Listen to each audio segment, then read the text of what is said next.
My name is Jennifer Blum. I'm interviewing Etta Strauss on December 21st, 1995 in Minneapolis, Minnesota, United States of America. This interview will be conducted in English.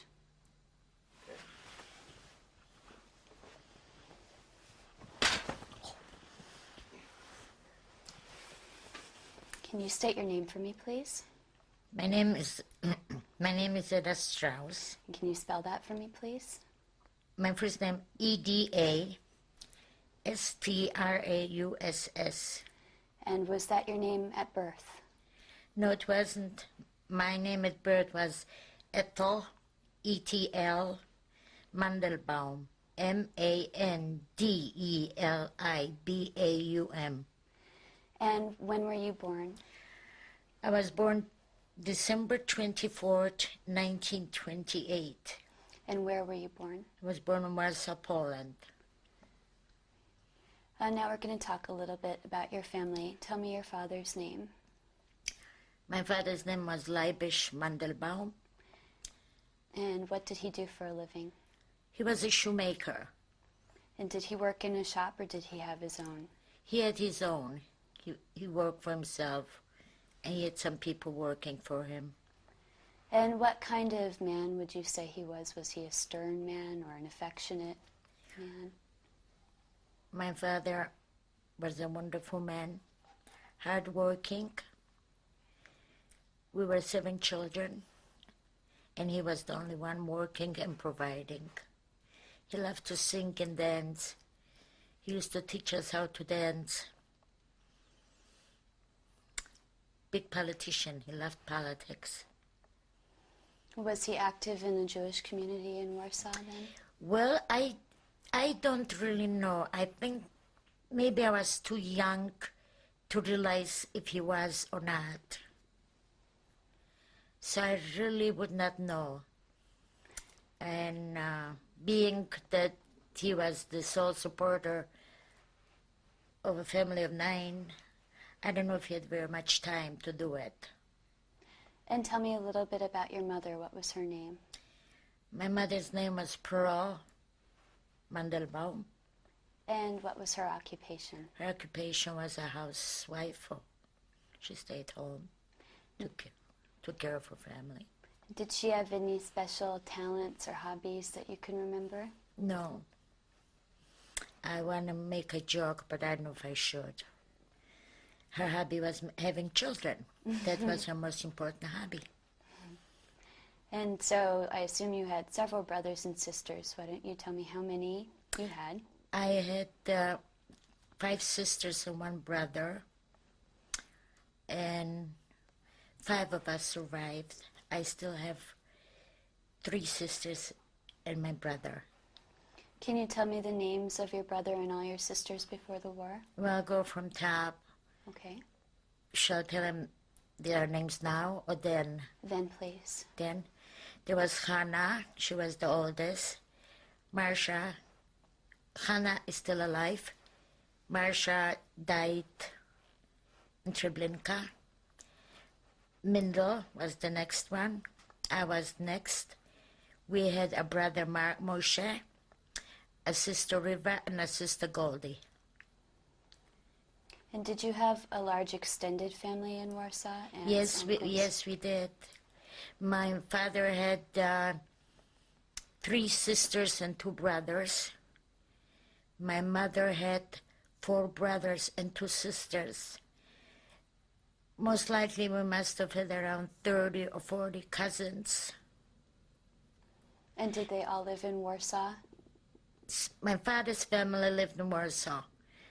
My mother's family lived in Demblin, in a small town. Do you have any memories of an aunt or uncle that you were particularly close to? Yes, my mother's sister, her name was also Ethel. I remember everything about her. Tell me a little bit about her. She was a wonderful auntie and a wonderful sister to my mother. They were fortunate. They were very well off. We weren't. And she always tried to always bring something for the children, because they owned the stores. And in Europe, before the war, fruit and cakes were very expensive. And she used to bring home every night something for us, or candy. Or she was a very fancy, elegant lady.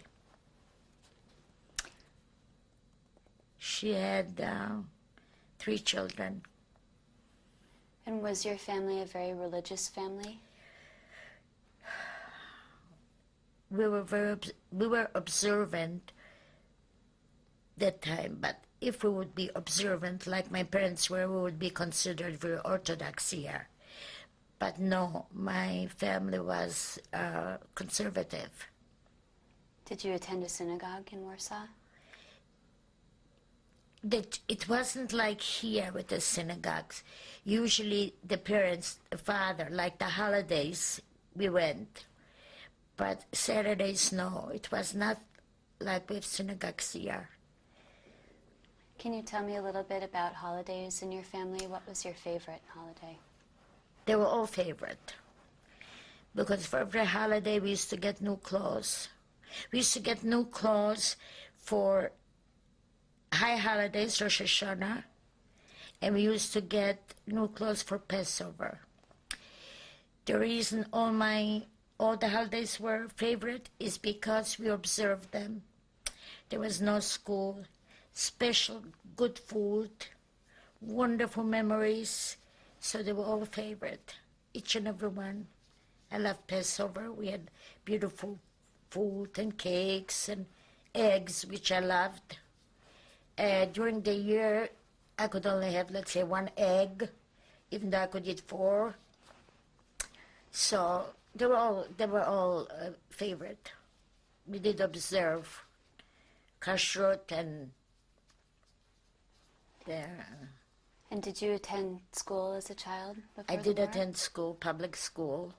And what kind of school was it? Was it a Jewish school? What was a public school, but I don't know, as it turned out, they were mostly Jewish children, but we had a mixture of teachers. It so happened that I only went to 5th grade because we were denied education. I was supposed to enter in September 39. I was supposed to enter 6th grade, and we couldn't. So that's why I only had 5 grades education. Did you have a lot of friends when you were at school? I had a lot of friends, wonderful friends. And did you play any specific games with them that you can remember? Well, sure, we played with stones, with chestnuts. We used to go on the cemetery, mostly during the holidays, and we used to pick chestnuts and make toys and hopscotch or jump rope or things like that. Ball, we used to play with. We had some kind of a game that almost resembles like baseball, but it wasn't. It was a little, whatever, yeah. And what kind of child would you say you were? In what respect? Were you perhaps a bookish child or an outgoing child? I was outgoing and bookish and all together. I was a daring one, very daring. Can you illustrate that a little bit? It helped me during the war. Before the war, do you remember any incidents where you were No. particularly daring? You have to realize at that time, all kids were good. I mean, they were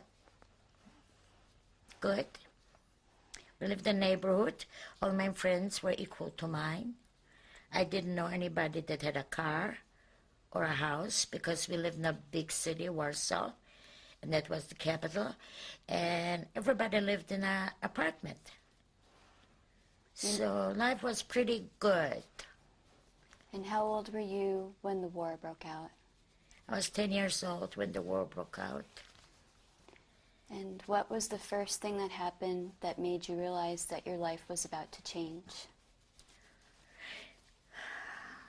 The war broke out September 1st, 1939. And I remember that very vividly. And they bombed, destroyed our whole town, whole city. September 14, 1939, my father was killed. He was the first victim of the bombs and war. My father was 41 years old when he was killed. How did you find out that he had been killed? We were looking for him all over. All of us went in different directions. I guess he went to look for my sister. She wasn't home. And he was afraid something's going to... He was looking for my oldest sister. And and we went looking for him. We couldn't find him at all. And his sister found him the next day in the cemetery dead. That's how we found him. And another thing, I was not allowed to go to the cemetery to see him. My brother and my sister Reva were not allowed to go because we were too young. And to this day, I regret not being there and seeing him. That's why when something comes up now, I make sure that the children go to funerals too, because children do remember.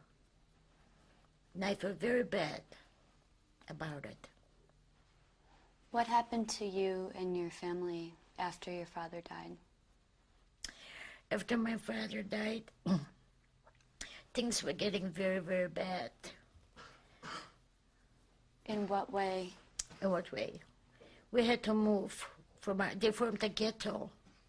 There was no food. We had to leave our apartment and go where they told us to go. And by they, you mean? The Germans in the ghetto. And they told us, the Germans told us, we have to leave our apartment and go. And they assigned an apartment for us. We were 8 people, 1 room, and they assigned another person that came from a different city to share that 1 room with us. The ghetto was horrible. As it progressed, people were dying and committing suicide.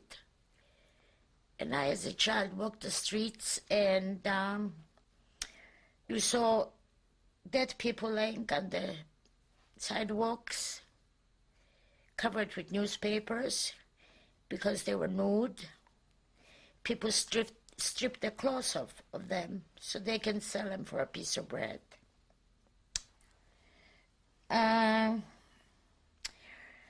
Right then, epidemic of typhoid broke out. What year was this? It has to be between 1940, like I told you before. At that time, I did not pay too much attention to the years. It was between 41. Okay. I was the first one getting sick with typhoid. And each and every one of my siblings were sick. My mother took care of us without any medication, without any doctors. And somehow or other we survived. My mother never got sick. She never got sick. But each and every one of us, typhoid with no medication. At that time we didn't realize.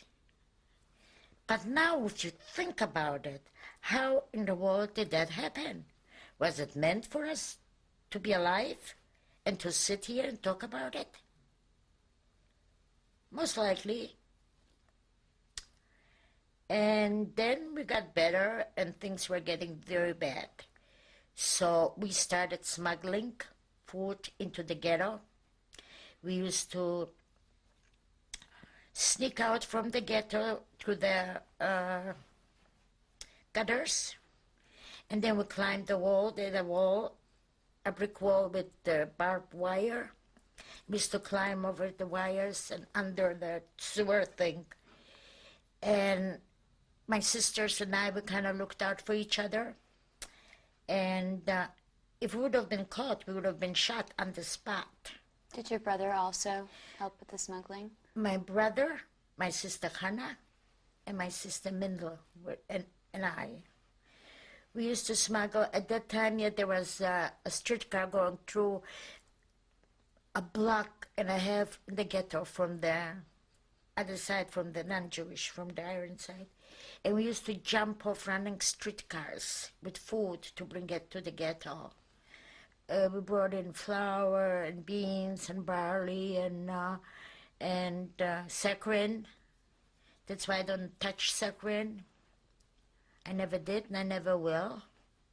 Or the artificial sugar, whatever you want to call it.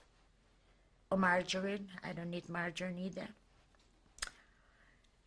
And we managed to bring some food for my mother and my two other sisters. Whose idea was it to begin smuggling the food? Was it your It was our idea. Like I said, we were all very daring. Very, very daring. And what did your mother think about that? Well, my mother was very proud of us because we had food, even though she was scared to death what we are doing. But yet, we survived. When you got to the non-Jewish side of the ghetto, did you have any special friends or contacts that you went to get the food? Well, we didn't need contacts. We kind of managed our own. We were pretty good. I mean, the language, first of all, we didn't look Jewish. That was a tremendous help. And our language was perfect. The language was perfect. And we made friends. Very, very few knew that we were Jewish. Some of them, most of them did not know, but few knew that we were Jewish. And did you go to stores or did you take... We went to stores, went to the market, and then we brought it over to the ghetto, and my mother was waiting for us, and then part of it we sold, and part of it my mother took home. And so that's how it worked out. When you were on the non-Jewish side getting the food, what did you use to pay for it with? What we used to pay with? Yes. Zlotys, like dollars, but we had zlotys, money. Okay. And when you got back to the ghetto and you were selling the food, did the people that you were selling the food to, did they know you were Jewish? No, they did not. But it was fun, because sometimes they were speaking Jewish and they thought we don't understand. So that was the fun part. We really, yeah. Did you have false papers at that time? Yes, we did. We had like school, I guess in Europe, everybody had IDs. And I guess during the war they made, because I don't remember having an ID when I went to school, but during the war when the Germans came in, I understand the older people had IDs of some sort, but I really wouldn't know. And during the war, we had IDs made up. And do you remember who made up the ID cards for you? Do you remember your false name? My name was Krisha. My false name was Krisha. It's a Polish name. Did you ever have any close calls with the smuggling? Many. Can you tell me about one time that... Well, I'll tell you one specific. As a matter of fact, that incident is in a book that's called The Wall. It's a play and a book. I was walking in the ghetto with my girlfriend, and there was the ghetto, the opening, or the gate. The gate was not closed, but there were always guards, Germans, Polish guards. And the Germans used to shoot into the public, to people. And I was walking with my girlfriend. We turned the corner, and she says to me, "Do you know, I think I was shot." I said, "What are you talking about?" It was in a few feet, and we had courtyards. And we ran in, and she fell in a puddle of blood. And she was walking right next to me. right next to me. She was 11 years old. My good friend. Then at the other time I was walking, there was a man carrying a head of a sewing machine. Out of the blue, the Germans used to practice shooting. They killed him right in front of me. Another time I was smuggling, my brother and I, and two friends, non-Jewish friends, that they knew we were Jewish. And the Germans stopped us and with a gun to my head. I must have been I was the oldest one. 11 years old, I was the oldest one. And they checked him in Europe. The Polish, the Catholic people were not circumcised, only the Jewish people. The German checked my brother to see if he was Jewish. And I'm telling, here the German's holding the gun right to my head like this. And I'm telling my brother that I'm going to tell him I'm your sister so we can both be shot at the same time. And he said, don't say anything. He didn't see, he didn't notice. There's another miracle that was meant for him to survive. Finally, after a while, the German told us to run. Usually when they tell you to run, they shoot. But they didn't, and we did run. There were four of us, 2 girls and 2 boys. So that was a close one, too. But there were many, many more, many more. About how many times a week would you say that you perform this sort of smuggling? Every day. But Saturdays we didn't. Because we still kind of observed like Saturday, Shabbat, you know. So we didn't. Or Sunday, of course, Sundays the stores were closed. And it was a Catholic nation, you know. I mean, Catholic, so we didn't do that on Sunday either. You know, it was... And when you were bringing the food in to the ghetto, where did you hide it? On our body. Everything on our body. We had sacks and kind of wrapped around our body. We wore a coat in the summer, whatever we did, yeah. Tell me a little bit more about the conditions in the ghetto. Were any members of your family forced to work or do forced labor?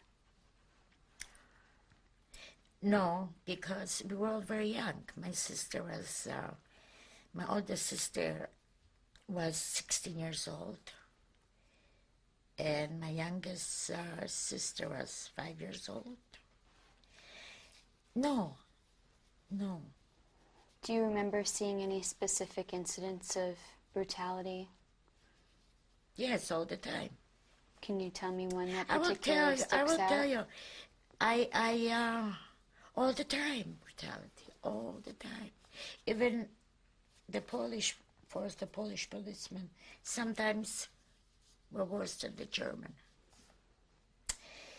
We had a cousin, my brother's age, and he wanted to smuggle too. The first time we took him, we were trying to teach him, so he kind of bought eggs to bring to the ghetto. First day he ever did it, he was caught. And the German gendarme beat him so terrible. We were standing and looking, and the eggs, he had eggs, and it was dripping all over and bleeding. It was the most that I will never forget. And we stood there helpless. We could not help him, simply because they would have done the same thing to us. He never went again. We kind of shared the food with them after. We shared the food with my grandmother and my 2 little cousins because the others were gone already. Did you ever see anybody killed for smuggling? Pardon me? Did you ever see anybody caught and killed for Oh, smuggling? absolutely. What did that make you feel about your own smuggling activities? Do you really want to know the truth? If you're young and in danger, you just don't think, first of all. Second, you knew you had to watch because you were responsible to take care of other people. And somehow or other, all those 5 years, I knew that I'm going to survive. I knew. And I also knew that my father was our guardian angel, that he's watching over us, no matter what, which he did. Yes, and you don't think, you just have to survive. And you do it. Yes, I was a tomboy, and I was not afraid. No, I was not. Were you yourself ever caught and beaten by a Polish gendarme or German? No, I was never, but my sisters were, my brother was. I was never. Why, I do not know. And how long did you stay in the ghetto? 2 years. Started 1942. My mother said to us, when we stayed in the ghetto, the uprising started, there were almost no people. They were all gone, most of them. No, this I'm jumping before. My mother was still there, my sisters. And my mother said, you have to get out of here. You are innocent. You have to go, leave the ghetto and go where I scare you, wherever. And she forced us to leave the home and go and find a place that we can be safe. And do you want me to tell you about that? Let me interrupt here. I was so taken with this.